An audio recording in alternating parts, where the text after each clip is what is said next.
ఆంధ్రప్రదేశ్ ముఖ్యమంత్రి తన సోదరుడు వైఎస్ జగన్తో వైఎస్ షర్మిల ప్రత్యక్ష యుద్ధానికి శంఖారావం మోగించేశారు. తన వైఎస్ఆర్ తెలంగాణ పార్టీని కాంగ్రెస్ పార్టీలో విలీనం చేయడం ద్వారా ఆమె పూర్తిగా కాంగ్రెస్ నాయకురాలుగా పరివర్తనం చెందారు. దీంతో దివంగత ముఖ్యమంత్రి వైఎస్ రాజశేఖర్ రెడ్డి రాజకీయ వారసత్వాన్ని కాంగ్రెస్ హస్తగతం చేసేశారు. వైఎస్ రాజశేఖర్ రెడ్డి తాను జీవించి ఉన్నంత కాలం కాంగ్రెస్ నాయకుడే అయినప్పటికీ రాష్ట్ర విభజన అనంతరం ఆయన కుమారుడు జగన్ సొంతంగా వైసీపీ పార్టీని స్థాపించి వైఎస్ రాజకీయ వారసత్వాన్ని సొంతం చేసుకున్నారు. అప్పట్లో వైఎస్ భార్య విజయమ్మ, తనయ షర్మిల కూడా జగన్ తో పాటే అడుగులు వేశారు. దాంతో వైఎస్ కుటుంబానికి కాంగ్రెస్ పార్టీతో ఉన్న అనుబంధం పూర్తిగా తెగిపోయింది. అయితే ఇప్పుడు వైఎస్ తనయ షర్మిల రాజశేఖర్ రెడ్డి బిడ్డగా తాను కాంగ్రెస్ పార్టీలో చేరానని, రాహుల్ గాంధీని ప్రధానిగా చూడాలన్న తన తండ్రి వైఎస్ కలను సాకారం చేసేందుకు తన వంతు కృషి చేస్తానని ప్రకటించడం ద్వారా మళ్లీ వైఎస్ వారసత్వాన్ని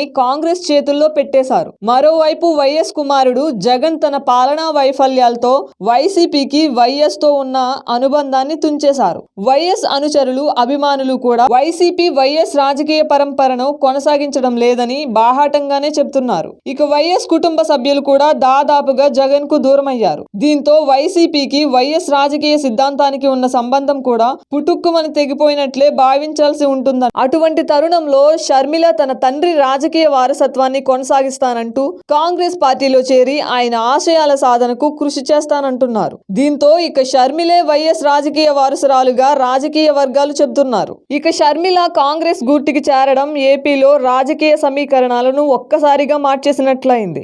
4.5 పాలనలో సీఎంగా జగన్ అన్ని రంగాలలో విఫలమయ్యారు. దీంతో విపక్ష తెలుగుదేశం రాష్ట్రంలో బలంగా పుంజుకుంది. మరో ప్రతిపక్షం జనసేన కూడా తెలుగుదేశంతో చేతులు కలిపింది. ఇక జగన్ పార్టీలో అసమ్మతితో రగిలిపోతున్న వారందరికీ ఇప్పటి వరకు తెలుగుదేశం, జనసేన పార్టీలలో ఒకదానిలో చేరడం తప్ప మరో ప్రత్యామ్నాయం లేకుండా పోయింది. అయితే షర్మిల కాంగ్రెస్ గూటికి చేరడంతో జగన్ పార్టీలో అసమ్మతి, అసంతృప్తివాదులందరికీ ఇప్పుడు తమ రాజకీయ గమ్యం కాంగ్రెస్ గా మారిపోయింది. దీనివల్ల విపక్ష కూటమి తెలుగుదేశం, జనసేనకు రెండింతాల మేలు జరుగుతోంది. ఒకటి, వైసీపీ నుంచి కుప్పలుగా వచ్చి పడే అసమ్మతి నేతలను తమ పార్టీలలో ఎలా అకామిడేట్ చేయాలా అన్న మీమాంస పోతోంది.